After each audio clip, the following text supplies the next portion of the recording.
Headlight bulb replacement on the 2003 through 2007 Silverado Classic. Lift the pin and then remove the pin.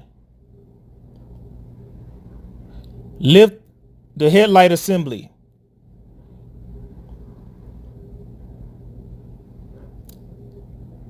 To remove the bulb, turn to your right and then release. To reinstall, go in reverse.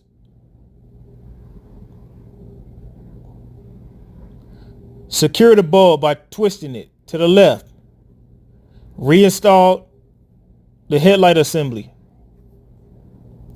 Make sure the tabs line up the same way before you took it off.